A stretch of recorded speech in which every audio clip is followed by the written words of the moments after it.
Welcome to On the Chain. This is Jeff here with co-host Chip. What is going on, Chip? Today is another great day. And you know what? The SEC is Yay. slowly but surely backing themselves into a corner. And the Biden administration seems to be going full crypto mania. But you know what? The three little pigs built a solid house. And the Solid. SEC, they can huff, they can puff, and they can try to blow the house down. But you know what? Ain't going to work.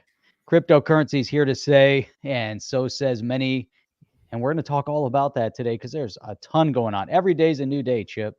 Always developing, always Every day breaking. is a new day. That's a prolific statement there, Jeff. And speaking of that, let's go. Welcome to On the Chain. On the chain, everybody. Welcome to On the Chain. Welcome to Very On the prolific. Chain. Yeah. Prolific. Prolific, Jeff. Every day is a new day. Ponder that. You almost got me on that one. I wasn't really Almost. sure where It was you were close. headed with that one. It's like, I think about that for a while. Yes, it every Live day with is a new Kef and day. Simon. Kep and Simon. Kef and Simon. I'm Simon. There's Kef. The Kef and Simon show. Man, I'll tell you what. That was awesome. I'll tell you what. Man, what a great show we had today. We started? Did we start yet? It's in Not process. yet. It's in process. Let me Well, get some. Jeff, I'm so glad that a lot of people out there are like freaking out and they're like, "Oh no, the SEC is being the SEC and the judge is being the judge, and everybody's playing their part in this shenanigans and this little movie that we're all watching unfold." Pretty good.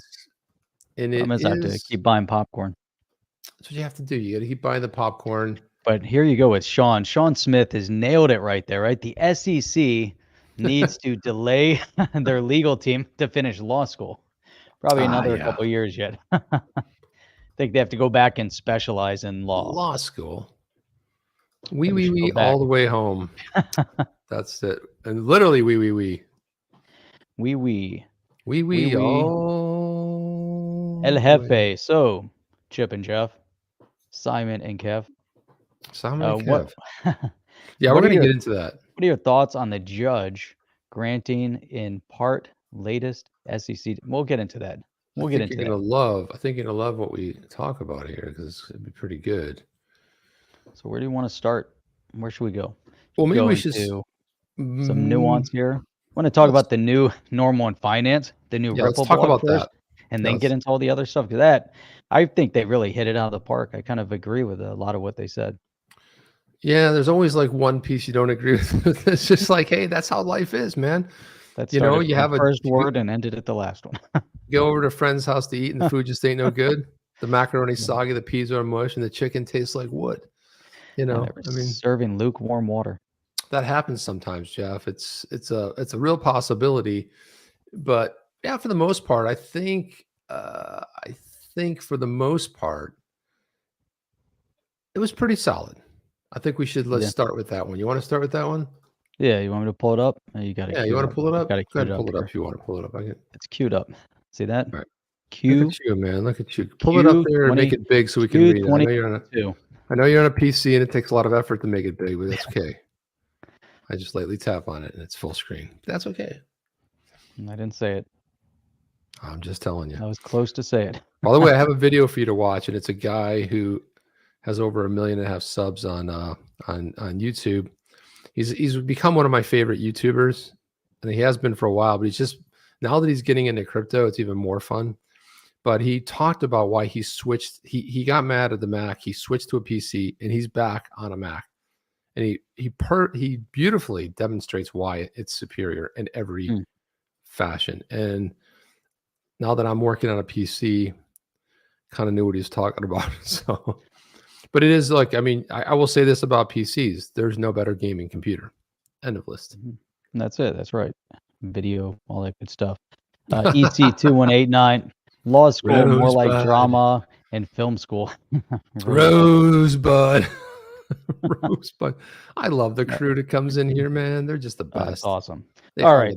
So Chip, we're in 2022 and Crypto 2022 has become the new normal in finance. So says Ripple, right? So I think there's some really cool things in here. So one, let's just get right to here.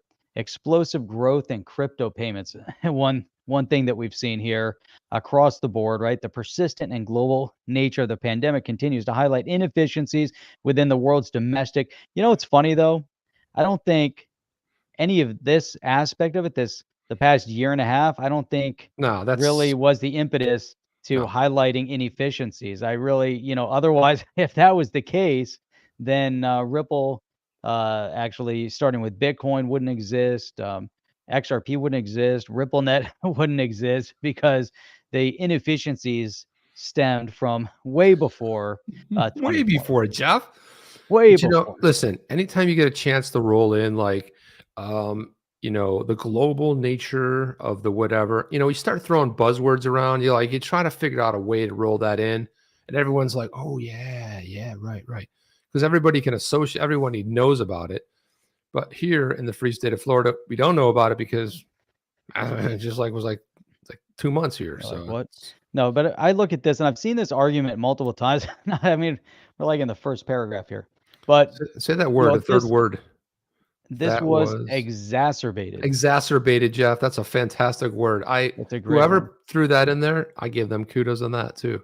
It's almost like pontificate. Pontificates. It's a very good one.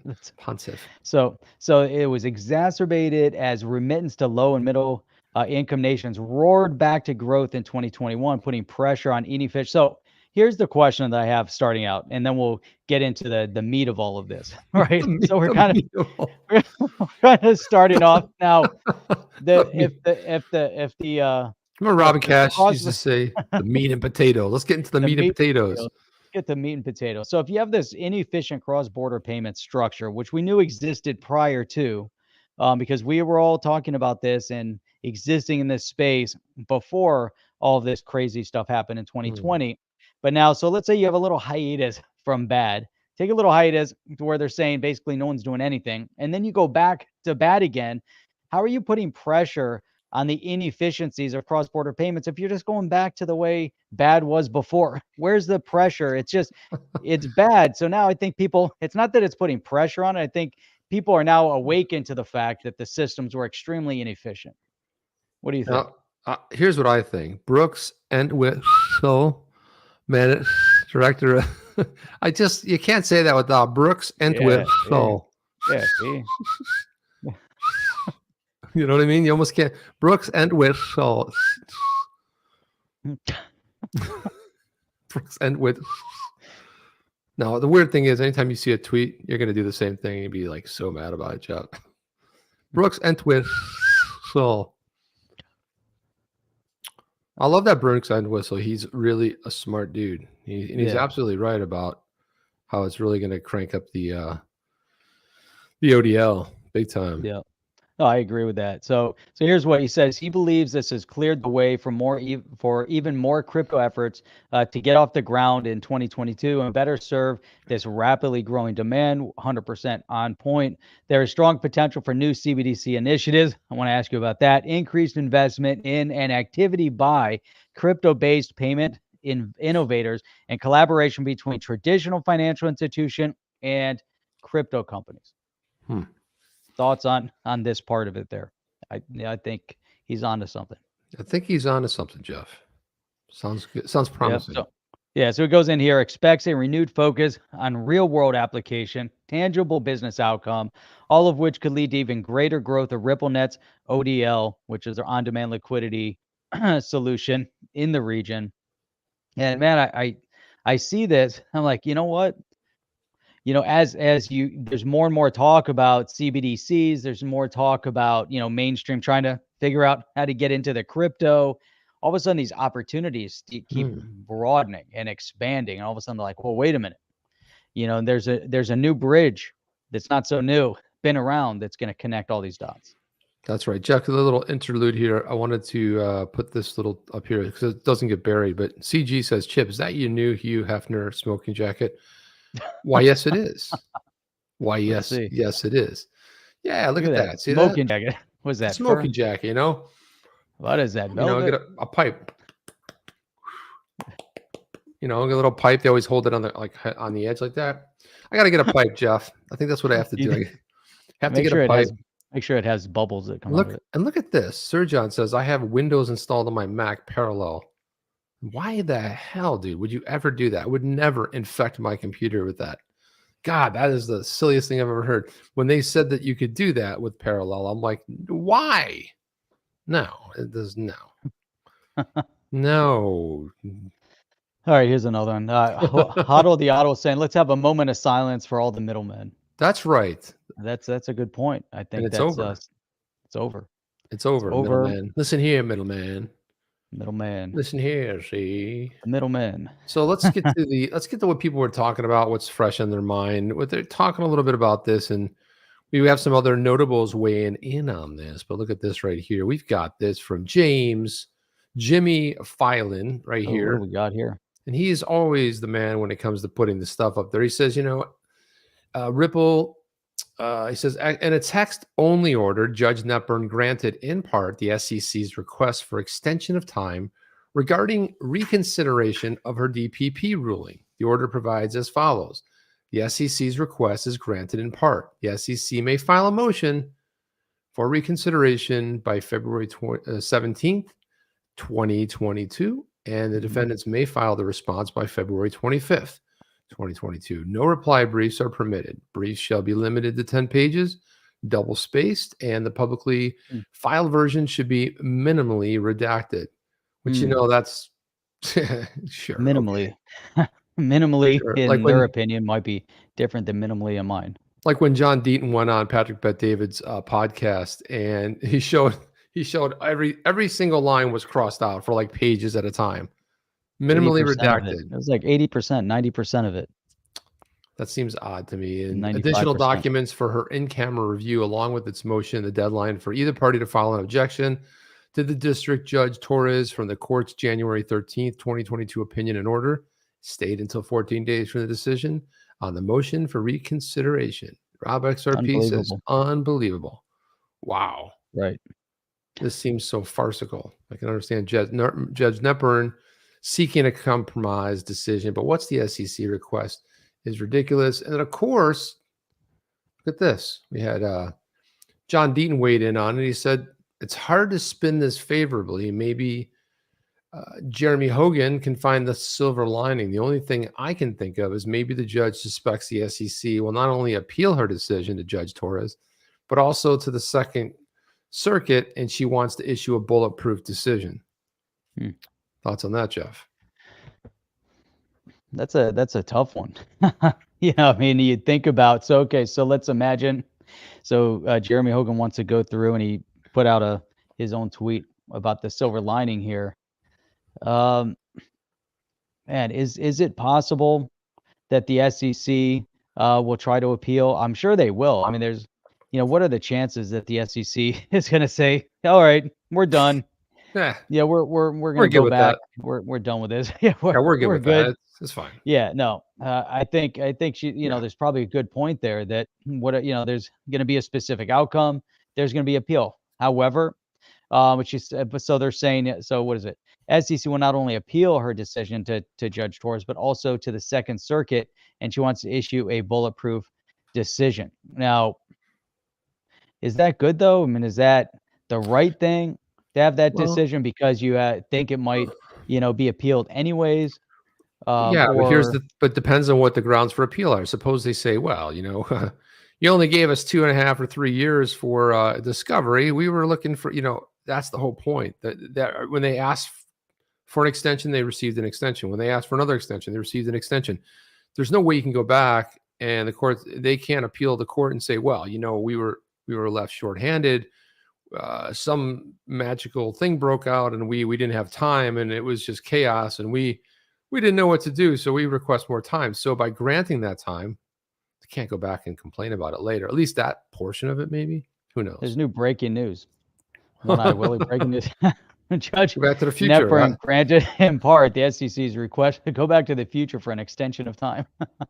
Now that is fantastic right there. But That Jeff, is awesome, I'll tell you man. what, every good Here's smoky another jack. one real quick. Yeah. EC218 chip. Elementary, my dear Jeff. Elementary, my dear Jeff. Listen to this. Look at now. If you're gonna have a smoking jacket, Jeff, have you ever seen a sloth wearing a bow tie, let alone a hat? No. Fantastic cover. But you need to have a pipe that goes with that sloth. Yeah. Why do you get a pipe? I mean, really. One time my family bought a house, and the guy that used to own it smoked a pipe, and it had this real weird, kind of a sweet odor in there. Just took a little while to get out, a little paint and everything.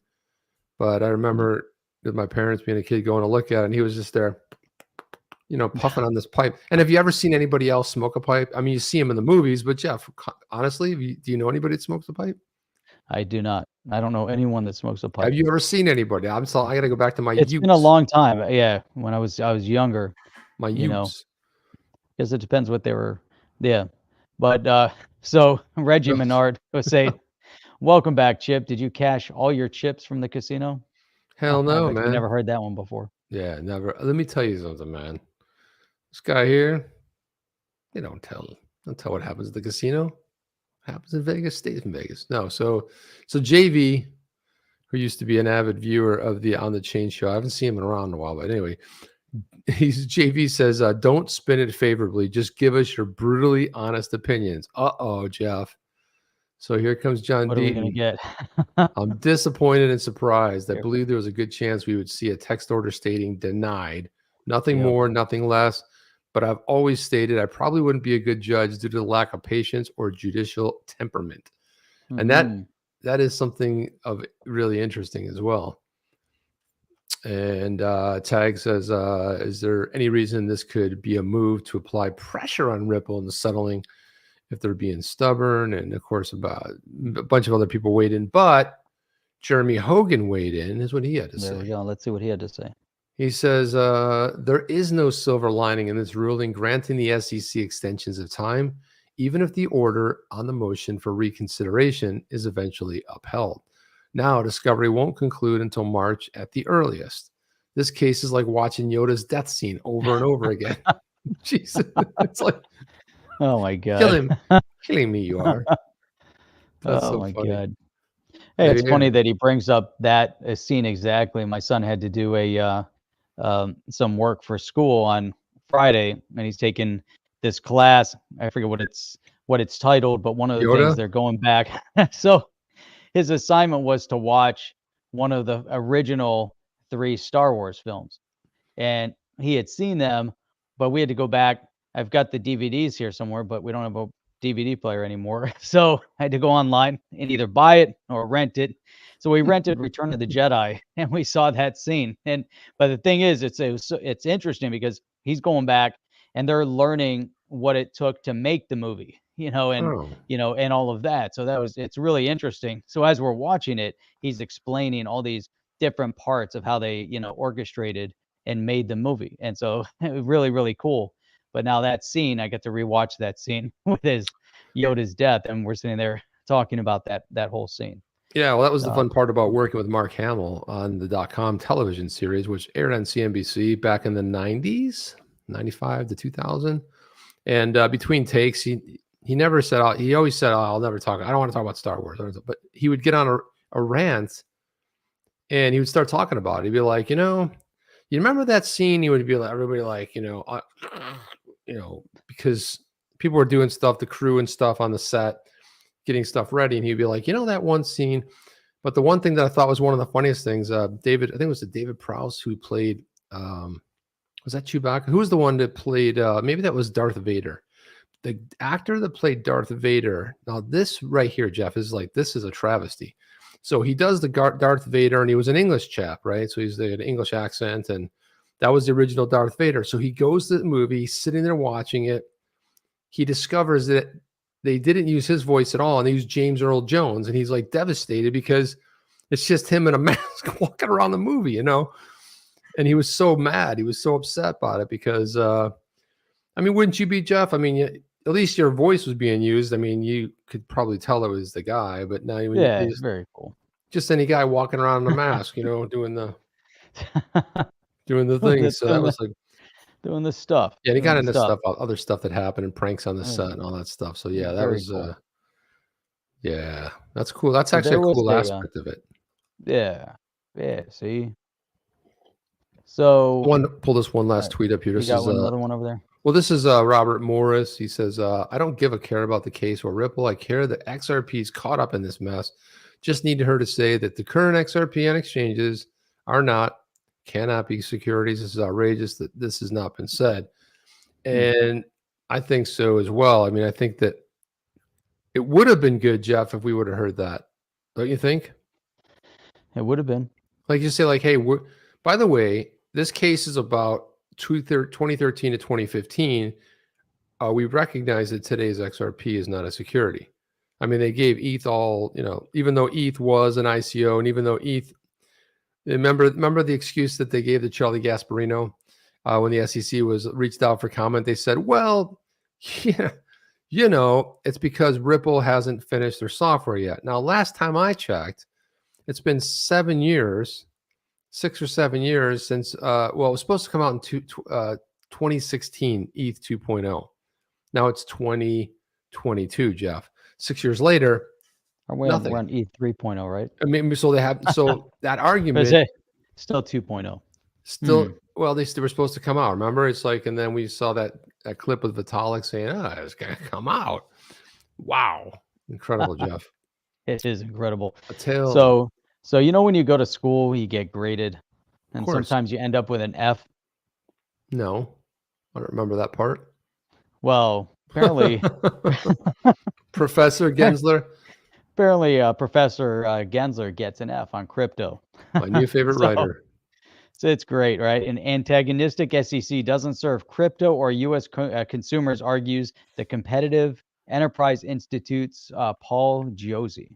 Nice. Man, that's pretty cool, right? I mean, I like it. Already starting out well, but here we go.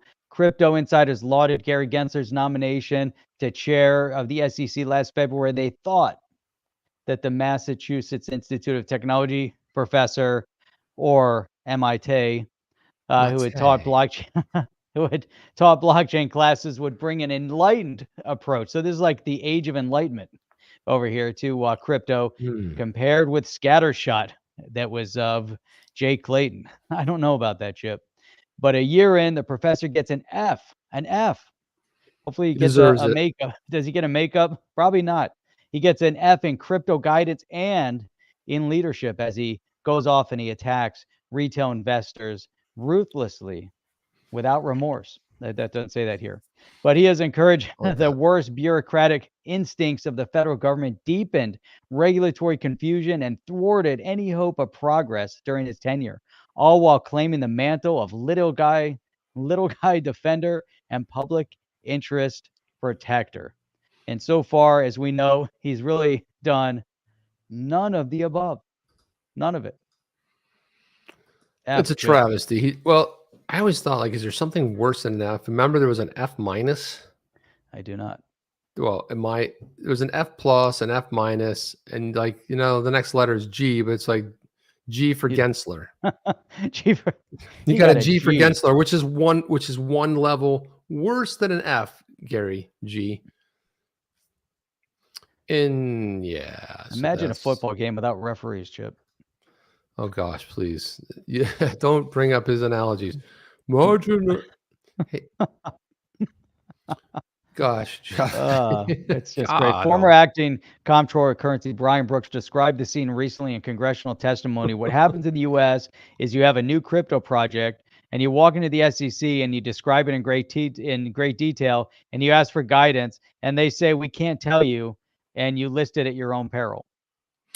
Pretty much how it works. That was like that's one of my favorite clips from that hearing. Well, you don't know. Well, which ones are they? I'm not going to get into any particular securities. Well, can you just tell me one? I am not going to speak. Which one is it? Just give us one. Is it Bitcoin? Say one.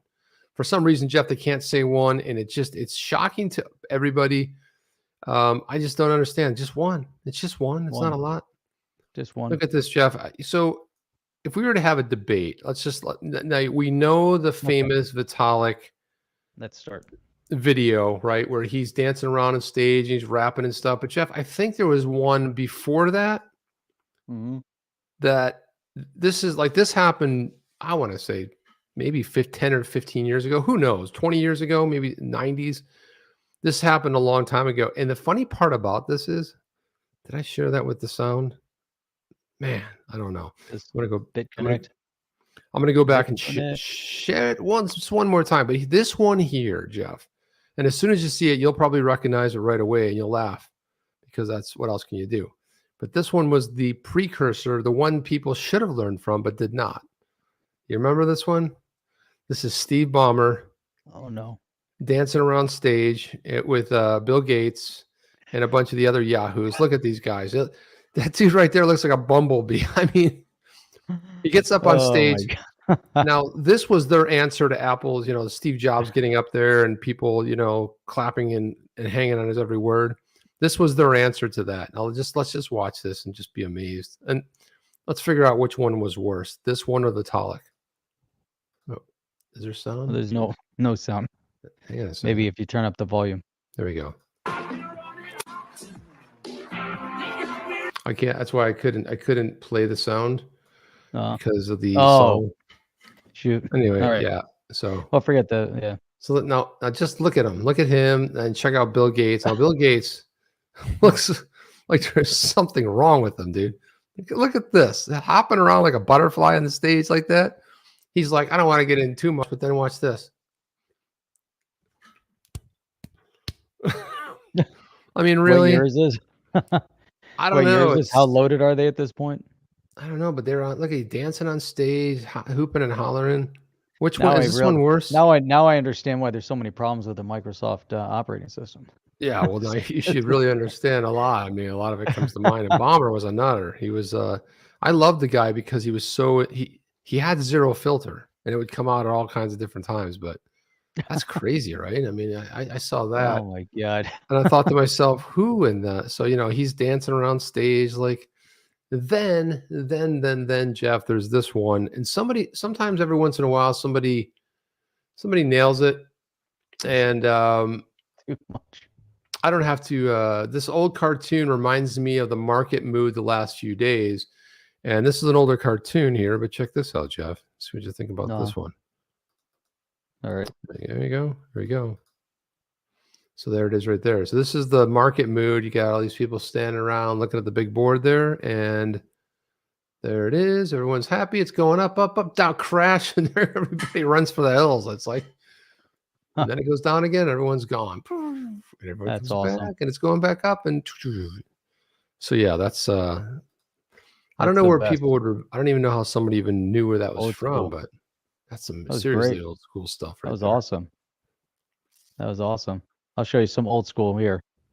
Let me pull up some really old school stuff right here. Let me pull it up real quick. Before you do that. What's that? EC2189, thank you. He says, undead dancing Microsoft Teletubbies. That's pretty sad. Nailed it. Nailed it. Here we go. Some old school stuff right here for you, Chip. Oh, there you go. Yeah. That, yeah. Hey, everybody! My name is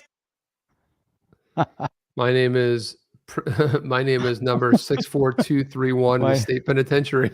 Those guys all went to the clink, right? The big house, didn't they? I don't know what happened to them. They're definitely gone. They I think they went down. So, and then the other big thing that people have been talking about, Jeff, and I'm sorry, but I really have to laugh at this, and I really don't think I can contain my laughter. But this is just one of the silliest things I've seen in a while. This is well, let's play this little video here, because this kind of video is kind of like, it sets it up, makes it a little bit more fun.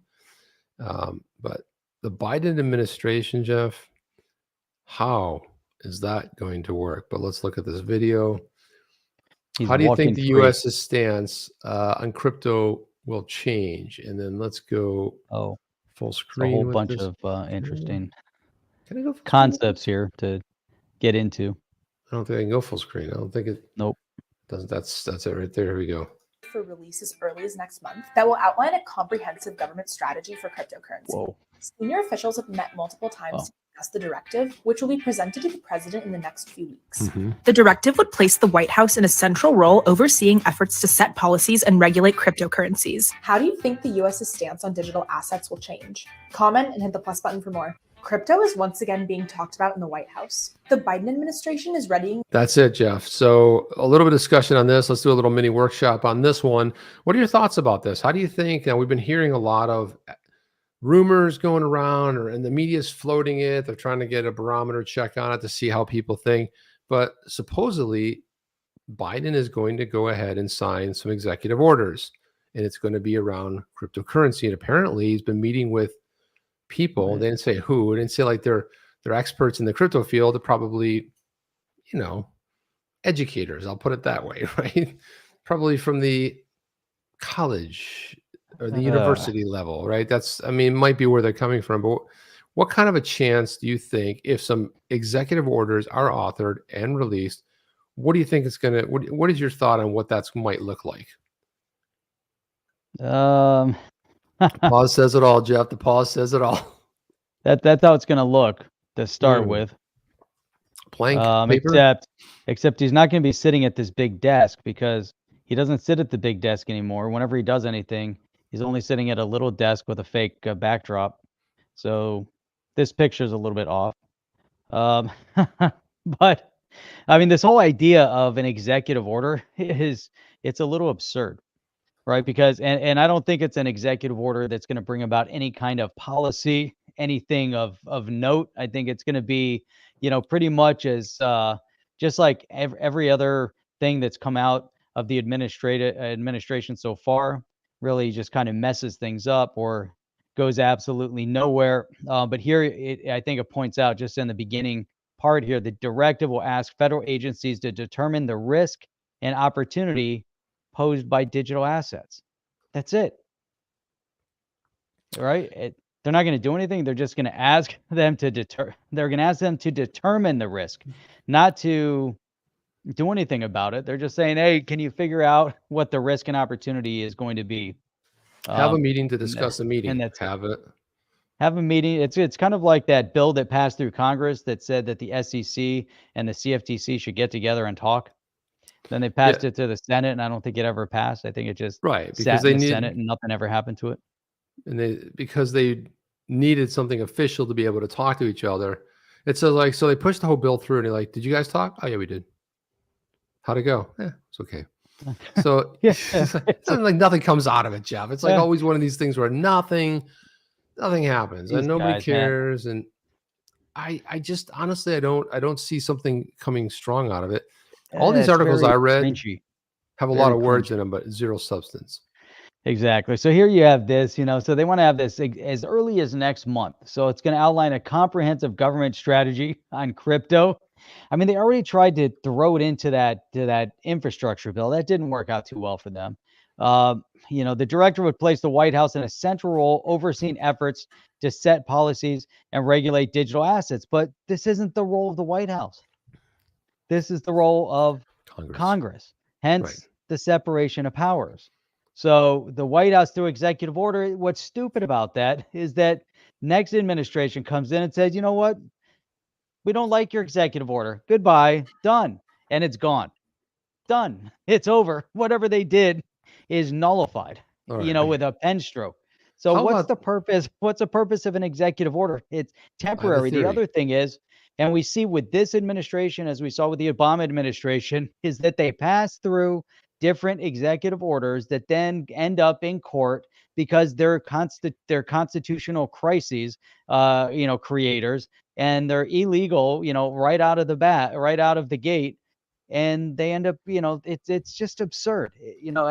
An executive order on this is the epitome of absurdity. It shouldn't go to an executive order. We don't have a crisis with cryptocurrency. What we have is Congress not wanting to do their job and pick it up, and everyone pointing fingers. And there's no initiative. There's none. Look at this, Jeff.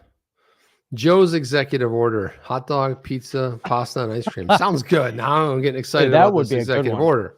That would be awesome. I think that would be incredibly, if not way better than the one we're going to end up with, because that would It be has at to least be New York style pizza, though, not just any pizza. That's right. I would Thin I crust. would rubber stamp that one. Approved. That would be awesome. But here's a theory, Jeff. What about this? What about got the midterms coming up? You know, when the polls start dropping below 40, you know, when the first year and you got massive inflation, you know, there's going to be what they call a shellacking, which is going to happen. Usually the party in power usually gets shellacked at the midterms. There's been a few exceptions.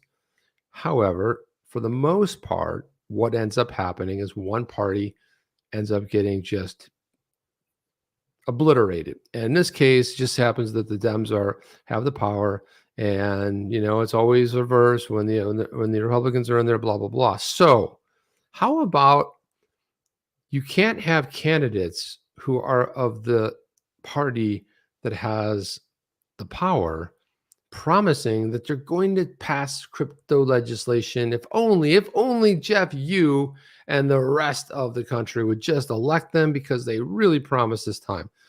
That's going to go over like a fart in church. Not going to go over very well, right, Jeff? So, but what happens if that same that you take that argument away because you temporarily put some kind of an action in saying we're going to give it a year's time until Congress can pass something, and you say that we're going to allow companies to do X, Y, and Z, and basically open it up and keep it open. But there's going to be some little caveat, like it's going to be 10 months till October or November when the election happens, or a year. This is my thought because it's the only reason. Because I have a feeling that when there's a meeting at the White House, that they're saying, look, what's the most pressing thing in your district? They will not stop hammering my phone, sending me emails, talking about cryptocurrency. We got to do something. I almost feel like that is probably what's happening. It's a winning, what do you want to call it? A winning mantra. Everybody, it's nonpartisan. People don't care what party affiliation you are. It's a winning concept. And I think it's something that they would want to promote. And that's my feeling. Even though I want to believe that that would be something that would happen, probably will be useless legislation, or executive orders. Most executive orders in general. And, I don't like maybe them, Jeff. Maybe there's a reason why they want to be able to do them, but at the end of the day, they're pointless. I mean, because again, it doesn't matter. Someone said, "What about Trump's executive orders or George Bush's executive orders?" I mean, any of the executive orders. First of all, at the end of the Jeff, day, the next administration, we saw it. We witnessed it firsthand when Biden came into office. The first thing he does is get rid of any executive orders, previous to, and then some, and so it's just too easy. But that's not how you should properly administer the country. Again, the Congress needs to do their job, but when the Congress doesn't do their job, that's when the president steps in and has to do something short term, and, pointing out Biden to Obama because it's a continuation from what they're, the same administration. Biden was in the Obama administration and did things there, and now he's in the, but there's no lesson to be learned. They don't learn. They just continue down whatever, direction they're going to go in.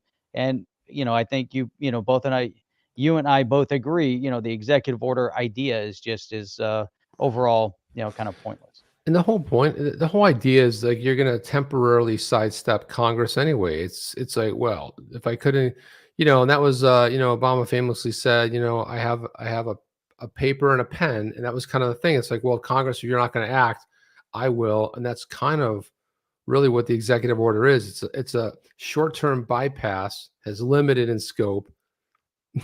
Go ahead and take that one. Alex D Vlogs. Let's go, Gary. Let's go, Gary. Let's go, Gary. Say we all go to MIT, and maybe we'll get some get a little something. Well, Gary. Where's that clip we have? Where's that Gary clip we have? Let's see. Here it is. Gary.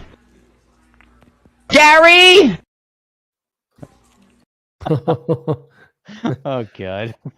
This...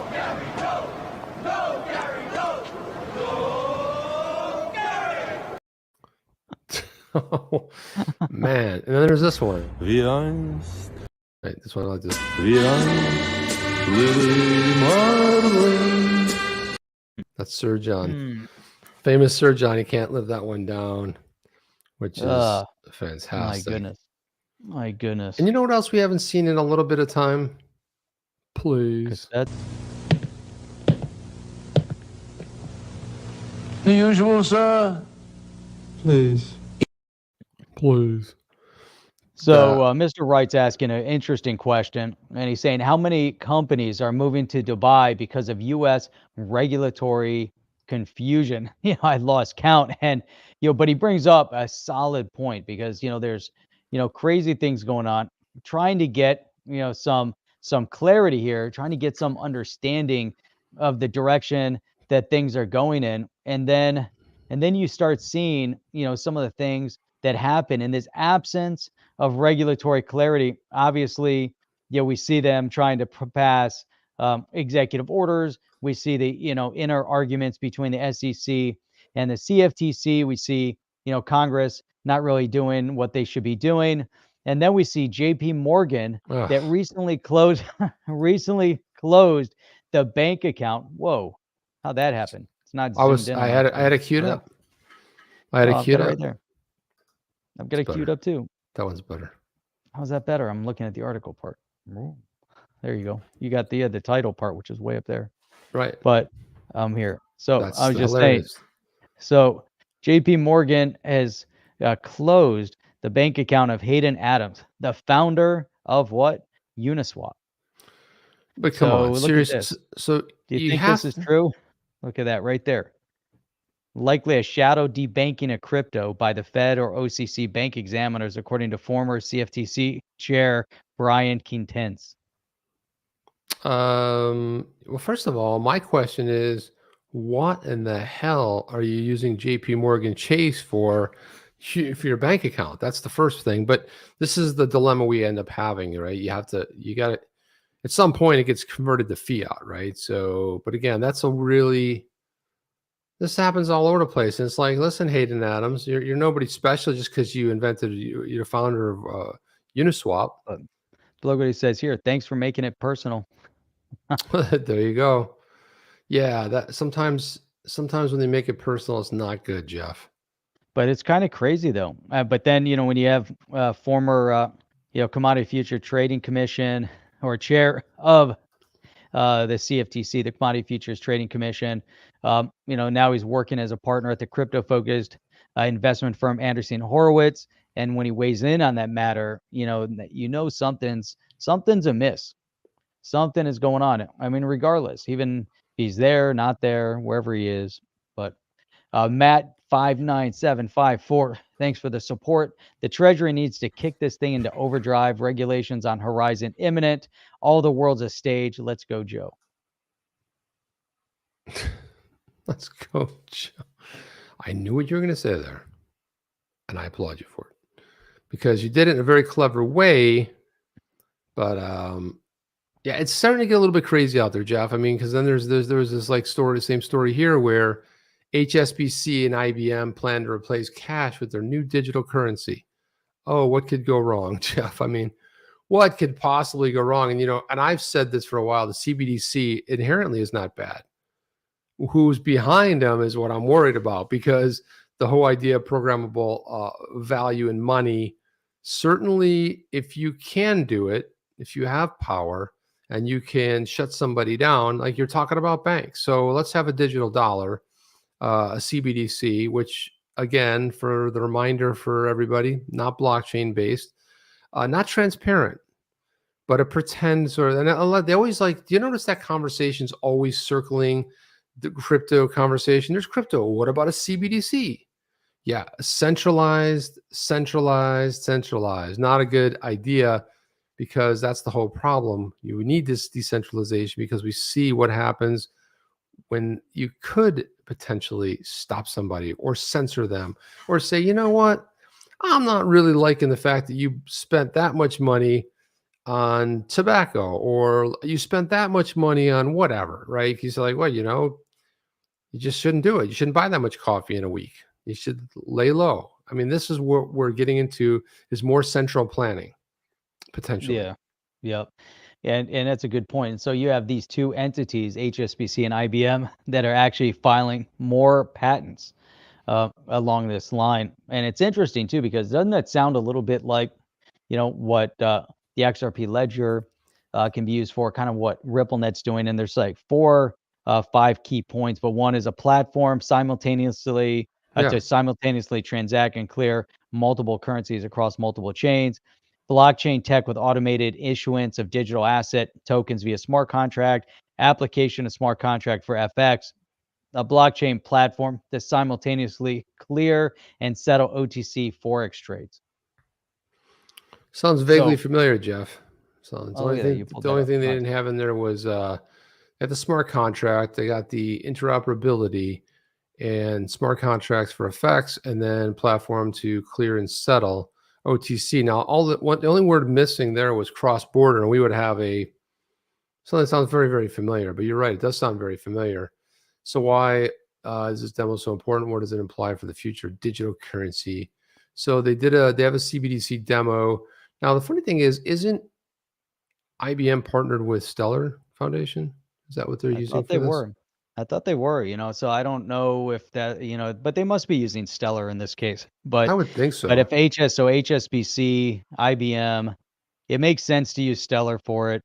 I mean, why not? Why would they go and try to build it themselves when they've already got something? And I think that's to the article that we started with, the Ripple blog, to their point, as we start seeing more and more of the CBDCs, we see more mainstream finance, we see, more enterprise migrating towards the blockchain. And, from a financial perspective, especially, that's where, organizations like Ripple are really going to find, even more footing, because these entities within this, as they start building out CBDCs, they're not going to try to start from scratch like this. If these guys are testing it out, but they're building on the blockchain, so they understand the dynamics and the threat of potentially, orchestrating something completely centralized like the digital yuan, which we don't want to see.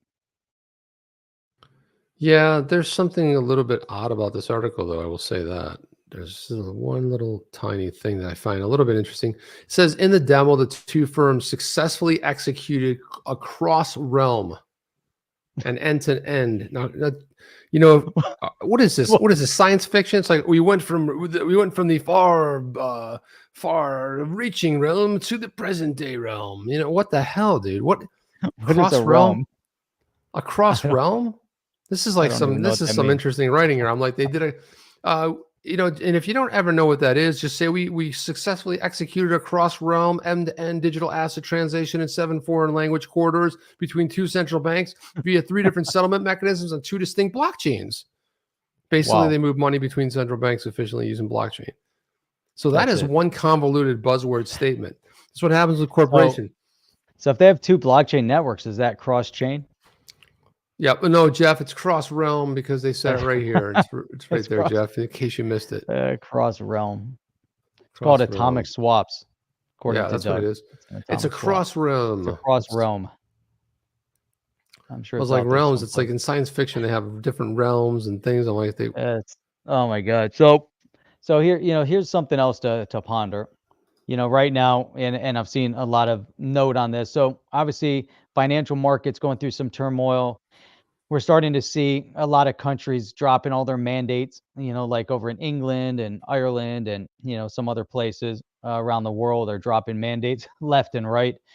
We start seeing that there's a heat up of tension over between Russia and the Ukraine. There's some heat up of tension between China and Taiwan. Our southern border is being, is extremely not just porous, it's like a tidal wave of people coming across our southern border. There's all sorts of chaos going on. There's stuff happening over in Saudi Arabia and in the UAE, with some stuff going on with some rebel groups over in Yemen that are launching missiles. And I'm just looking at all this stuff unfold. I'm like, holy crap, what's going on?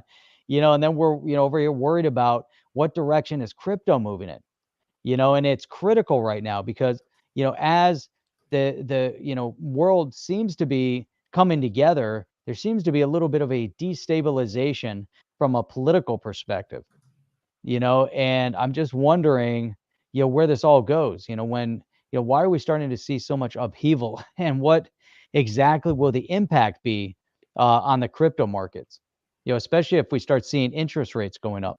Do you think that, with all of that going on and, the Fed talking about raising interest rates and all of that, what's going to happen with crypto short term?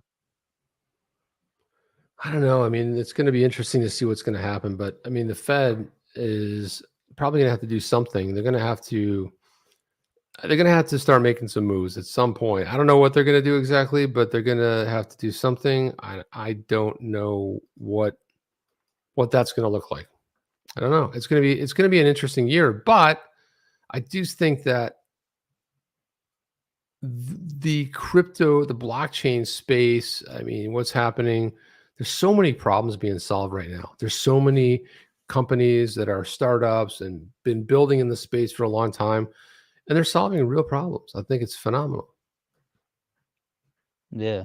So here's all the, some of the crazy stuff going on. We saw, with JP Morgan and a little bit of chaos. And then, we go over here on CNBC and you have ex-Goldman CEO Lloyd Blankfein is saying crypto is happening despite plunge in digital assets. He said, look, my view of it is evolving. Blankfein said, I can't predict the future, but I think it's a big thing to be able to predict the present, like what is happening. And I look at the crypto and it's happening. By happening, it means the ecosystem around crypto has matured in the past year. It's lost a lot of value, but at a point where it's trillions of dollars of value contributing to it and the whole ecosystem growing around it. And I think, man, he's spot on with that. I mean, it's like, this is it. It is happening. It's happening. It's growing. And one of the things that he pointed out there is that it's maturing. And as it matures, there is a lot, even though there's some value that's been shed, it's not going away. We're just kind of seeing the beginning of it. Oh, exactly. And I think the funny thing about that is, and I think what I like the most about that is Blankfein was not a big crypto advocate just a couple of years ago. He's been very negative on it. So the fact that he's kind of coming around, everybody changes their opinion. You get more knowledge, or a lot of times you make an opinion on something you just don't understand. You might think you understand it. You might think, oh, I know that's this. And, that's kind of what happened with Apple when Steve Jobs saw something, I think it was IBM put on. He says, oh, it does this, this, and this. And his mind started thinking it did all these things. It didn't do it. But there's always that misinterpretation. But as more information comes around, you got this guy who's very powerful and starts to say, hey, all I know is crypto is happening. It's happening now. It's the present. And so I got to give him a little bit of kudos for that, because he was not a crypto advocate, Jeff. He was one of these guys that was anti-crypto. But That's right. Then he started loading up the bags, started making a lot of money. Probably rode that Bitcoin train right up to the top, and maybe rode it back down. The Bit train. Bitcoin. Jeff, I can't believe this article is making the rounds again. It says, this is what came out a couple of days ago, but I happened to see this one.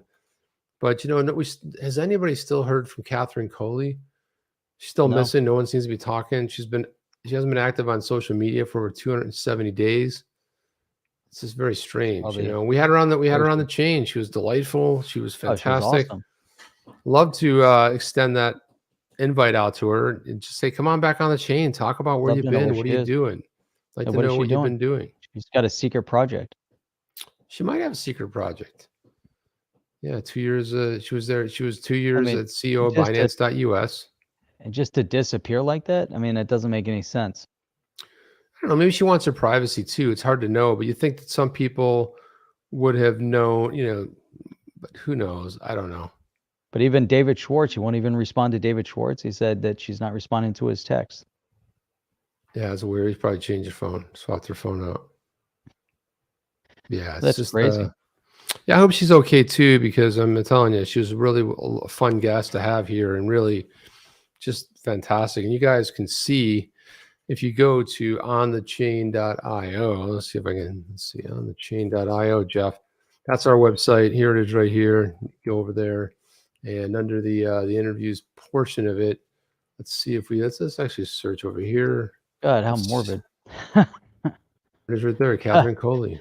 Doug was saying, doesn't anyone remember when the head lady of the blockchain initiative went mysteriously missing and then she was found dead? I don't remember that. I don't remember that either. But we have to look that article up now. But there it was right there. You know, you can just see a little bit of it there. I mean, she's fantastic. That was great. It's a lot of fun, you know. I mean, just it's great. That was a great. So I don't know. I don't know. I mean, gosh, I thought she might be working on a project because she's really smart. Very well be, man. Could be. Yeah, maybe head down. But you know, you think you let people know what's at least going on. I mean, what's happening. You would at least think, right, Jeff? I mean, I don't know. Oh yeah, I mean, I'm sure she made a couple bucks doing what she was doing, and she brought an island somewhere, and she said, "The hell with this, I'm retiring." Maybe she's down in Costa Rica. Maybe she's in Puerto Rico. Maybe she got a house down in the DR, over in Mexico. Maybe. I don't know. It's really hard to know. I don't know. It's crazy though.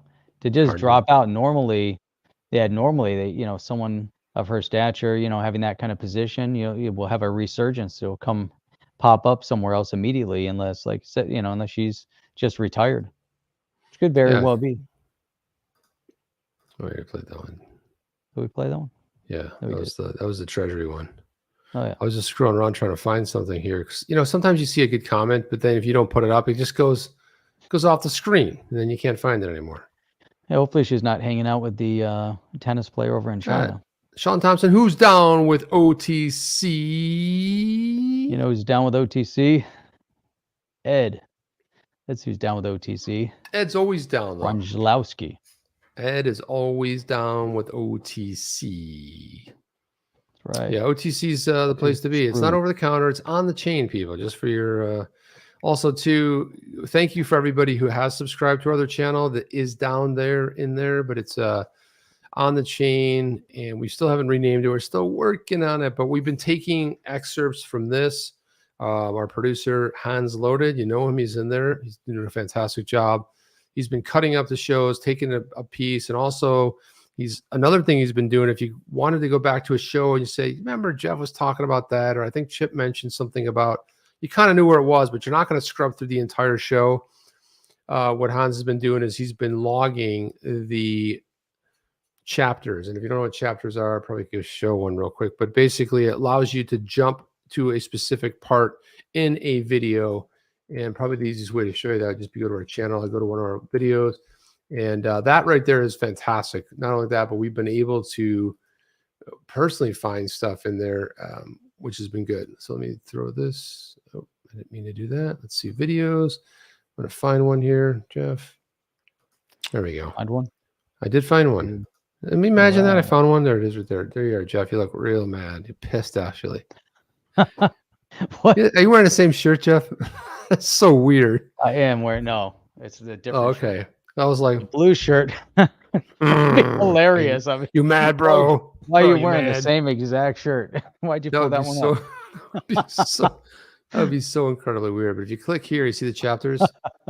Now, on one of Jeff's shows, he only talks about 3 things, and usually it's one thing. So it's probably. Oh my God, it was so funny. That's probably not a great one to look at. But let's go into one. Let's go. Yeah, look at that one. That was awesome. Well, like this past one, I think I spent the entire hour talking about like the first 2 minutes of a video. Yeah, I think the whole thing. But what's nice about that is if you wanted to go to the Love Monster bit, you can just click on it. It pulls it up. No, they're weird. Let's see. You want to go to Crypto Eddie's clip. Love bear. There she is right there. So it's nice. It even works really well on mobile too. Robinhood. Oh, Robinhood launched something. So you can go right to the story and hear us start chatting about it. It's really nice. Chapters. It also helps search engines out quite a bit as well. But that's all I have, Jeff. Do you have anything? Silverback said new shirt. I don't know, Jeff. I got a lot of comments on my smoking jacket. Turns out it's just a hoodie, dude. Yeah, it is a look at that hoodie. I'm gonna do it as a night stalker. It should be the night stalker. See, that's why on the channel it's so easy to do timestamps for my solos. It's basically one stamp. He started, he ended. No. Well, there's a start and a finish part, and then there's the one in the middle. So it's like 3 things. That's how it works. Oh my God. So It's yeah, awesome. this is Awesome. All sorts of good stuff. awesome smoking jacket. All right. So that's it, Chip. That's it. That's it. That's all we That have. is it. Well, let's get out of here, Jeff. We'll You know see that we guys. stream 6 days a week? Did you tell do. everybody that yet? Oh, no, tell them. They know 6 that. days a week. Thank you, Sunday one through person who's still Thursday. here, one fan. Sunday through Thursday at 8 p.m. Eastern Standard Time, every Saturday morning at 8 a.m. Eastern Standard Time. Make sure you go check out the other channel. It is good. 8 to 10 minute clips over there. Go subscribe over there. Check out On the Chain. Subscribe to On the Chain as well. We got a lot of great things coming up, and we will be planning a digital meetup at some point in the near future. And that's going to be really exciting. So that's going to be cool. We've done it before, and it was awesome. So with that, we'll be back tomorrow night because it is another night. Yep. Guys, we will see you on the next one. Chip and Jeff out. Are you down with OTC? Please like, subscribe, and click the bell to be notified when the next video drops.